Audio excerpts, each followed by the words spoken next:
What the fuck man, এটা কাইটা দিতে হবে, 100% কাইটা দিতে হবে, তাহলে পাবলিক না হইলে আসলে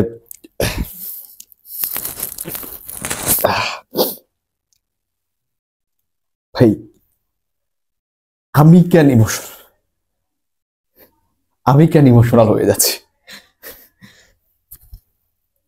আমি তো নেইমারের ফ্যান না ভাই, আমি কেন ইমোশনাল হয়ে যাচ্ছি ভাই। আসসালামু আলাইকুম। আজ থেকে প্রায় 12 বছর আগে একজন ফুটবলার ক্লাব ছাড়ার সময় ক্লাবের ড্রেসিং রুমে একটা কথা লিখে গিয়েছিলেন। কথাটা ঠিক এইরকম ছিল যে আমি চলে যাচ্ছি, বাট আমি এই জায়গাটাতে একদিন ফিরে আসব, কারণ এটা আমার ঘর, এটা আমার স্বপ্নের জায়গা, এই জায়গা থেকে আমি নিজেকে খুঁজে পেয়েছি। এবং ফাইনালি ওই প্লেয়ারটা ওই জায়গাটাতে ব্যাক করেছেন, যে জায়গাটাতে তিনি লিখে গিয়েছিলেন এইরকম কিছু কথা, যে আমি এখান থেকে চলে যাচ্ছি, বাট আমি এই জায়গাটাতে ফিরে আসবো একদিন। এবং সেটাই হয়েছে। আমি বলছি নেইমার জুনিয়রের কথা, আমি বলছি এক দুর্ভাগা ফুটবলারের কথা, যে ফাইনালি তার ছোটবেলার ক্লাব বলতে পারেন, তার সেই পুরনো ক্লাব, যে ক্লাব থেকে নেইমারের উত্থান হয়েছে, যে ক্লাব থেকে আসলে নেইমারের পরিচিতি হয়েছে, সেই ক্লাব সান্তোসে নেইমার চলে এসেছেন এবং ডিলটা আসলে হয়ে গিয়েছে এবং তার কিন্তু হচ্ছে ওয়েলকামিংটাও হয়ে গিয়েছে অলরেডি, আপনারা সবাই জানেন। এখন দেখেন, নেইমারকে নিয়ে যদি হতাশার কথা বলতে যাই, নেইমারকে নিয়ে যদি হচ্ছে আফসোসের কথা বলতে যাই, তাহলে আমার কাছে মনে হয় যে মানে দিন রাত 24 ঘন্টা যদি আমি বলি তাও শেষ হবে না। তার এতটাই হচ্ছে আফসোসে সমৃদ্ধ তার ক্যারিয়ারটা। বাট একটা কথাই বলতে চাই, যখন আসলে ভাবি যে নেইমারের মতো একজন প্রতিভাবান ফুটবলার, ট্যালেন্টেড ফুটবলার, যার ভিতর প্রতিভার কোনো কমতি ছিল না, সেই ফুটবলার যখন ক্যারিয়ার শেষে দেখবে, বা আমরা নেইমার ফ্যান হিসেবে যখন তার ক্যারিয়ার শেষে দেখবো, তার নামের পাশে কোনো ব্যালন ডিওর নেই, তার নামের পাশে কোনো FIFA the best player award নেই, তার নামের পাশে কোনো ট্রফি নেই। যদিও একটি ট্রফি জিতেছেন তিনি, কনফেডারেশন কাপ, সেটা এখন আর হচ্ছে না, বাট একটা কোপা আমেরিকাও জিততে পারেন নাই তিনি।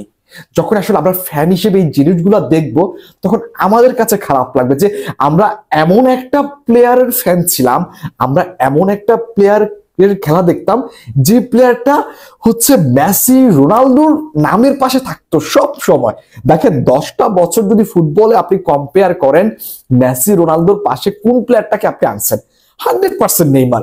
বাট ইন্টারেস্টিংলি এই প্লেয়ারটার কোনো ব্যালন ডিওর নাই কোনো FIFA the best player award, নাই কোনো ইন্টারন্যাশনাল ট্রফি, বাট এরপরও মেসি, রোনালদোর সাথে জুড়ে থাকতো সব সময়। কেন জুড়ে থাকতো? কারণ নেইমারের ট্যালেন্টটা এইরকম ছিল যে আপনি নেইমারকে নিয়ে কথা বলতে বাধ্য হতো। তার পায়ের কারিশমা, তার স্কিল, তার হচ্ছে ব্রেইন এতটাই ভালো ছিল যে আমরা তাকে নিয়ে কথা বলতেই হতো আমাদের।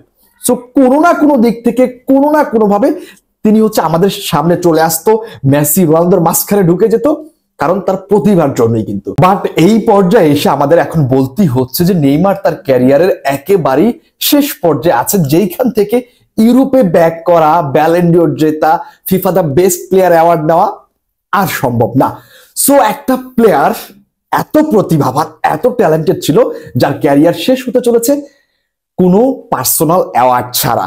সো এইটা অ্যাজ এ নেইমার ফ্যান হিসেবে, বা নেইমারকে যারা ভালোবাসেন তাদের জন্য একটু আপসেটের বিষয়। বাট এখন প্রশ্নটা হচ্ছে, নেইমার কি এই জায়গা থেকে, এই ক্লাব থেকে তার পরবর্তী বাকি ক্যারিয়ার যেটুকু রয়েছে সেইটুকু কিভাবে তিনি সামলাবেন, বা সেইটুকুতে তিনি কিরকম পারফরমেন্স করতে পারেন, তার পারফরমেন্স কিরকম হওয়া উচিত, সেটা নিয়ে আমাদের কথা বলা উচিত। দেখেন, সান্তোস একেবারেও বাজে কোনো ক্লাব না ভাই, এটা ব্রাজিলিয়ান অনেক নামধারী একটি ক্লাব। সো এই ক্লাব থেকে কিন্তু বার্সেলোনা তাকে নিয়ে এসেছে।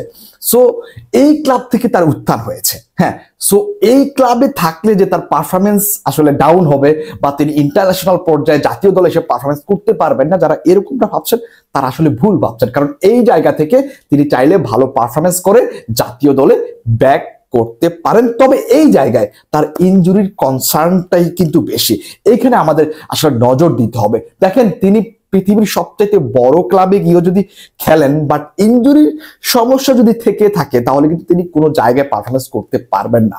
বাট আমার কাছে মনে হয় যেটা, মেসি যদি হচ্ছে MLS থেকে যদি হচ্ছে আপনার জাতীয় দলের নেতৃত্ব দিতে পারে, দায়িত্ব নিতে পারে, রোনালদো যদি সৌদি থেকে হচ্ছে পর্তুগালের দায়িত্ব নিতে পারে, তাহলে নেইমার কেন সান্তোস থেকে ব্রাজিলের দায়িত্ব নিতে পারবেন না? অবশ্যই পারবেন। যে প্লেয়ারটা 10-15টা বছর কোনো পার্সোনাল অ্যাওয়ার্ড ছাড়া এই দুইটা প্লেয়ারের মাঝখানে ছিল, সেই প্লেয়ারটার প্রতি আমার অন্তত এইটুকু বিশ্বাস আছে, তিনি সান্তোস থেকেই তিনি ব্রাজিলের দায়িত্ব নেবেন এবং 26 ওয়ার্ল্ড কাপের জন্য তিনি নিজেকে সম্পূর্ণভাবে ফিট করে তারপরেই আসলে জাতীয় দলে ব্যাক করবেন এবং 26 বিশ্বকাপের জন্য তিনি নিজেকে সবচাইতে বেশি উজাড় করে দিবেন। এটা আমি বিশ্বাস করি একজন নেইমারের ফ্যান হিসেবে। এখন অনেকে বলেন ভাই আপনি তো লিওনেল মেসির ফ্যান। ভাই আমি লিওনেল মেসির ফ্যান, এটা 100% ট্রু এবং আমি একজন ডাইহার্ড ফ্যান হিসেবে নিজেকে সব সময় বলি। বাট লিওনেল মেসির পরে যে প্লেয়ারটাকে আমি সবচাইতে বেশি পছন্দ করি সেই প্লেয়ারটা হচ্ছে নেইমার জুনিয়র। সেটা আপনারা অনেক ভিডিওতে প্রমাণ পেয়েছেন। সো আমি একটা কথাই বলতে চাই, ভিডিওর লাস্ট মুহূর্তে আমরা চলে এসেছি, সেটা হচ্ছে আমি বিশ্বাস করি যে নেইমার জুনিয়র এই সান্তোস থেকে তিনি আসলে তার যে নেক্সট ওয়ার্ল্ড কাপটা রয়েছে জাতীয় দলের হয়ে, আমি বিশ্বাস করি সেটাই হতে পারে তার শেষ ওয়ার্ল্ড কাপ। সেই ওয়ার্ল্ড কাপের জন্য তিনি সান্তোস থেকেই প্রস্তুতি নেবেন এবং 26 ওয়ার্ল্ড কাপের জন্য তিনি রেডি হবেন। এবং নেইমারের জন্য শুভকামনা থাকলো নেইমার ফ্যানদের জন্য। সবাই অনেক অনেক ভালো থাকবেন। আল্লাহ হাফেজ। আর যদি ভিডিওটি ভালো লেগে থাকে কোনো দিক থেকে তাহলে অবশ্যই ফলো দিতে ভুলবেন না। আল্লাহ হাফেজ, আসসালামু আলাইকুম।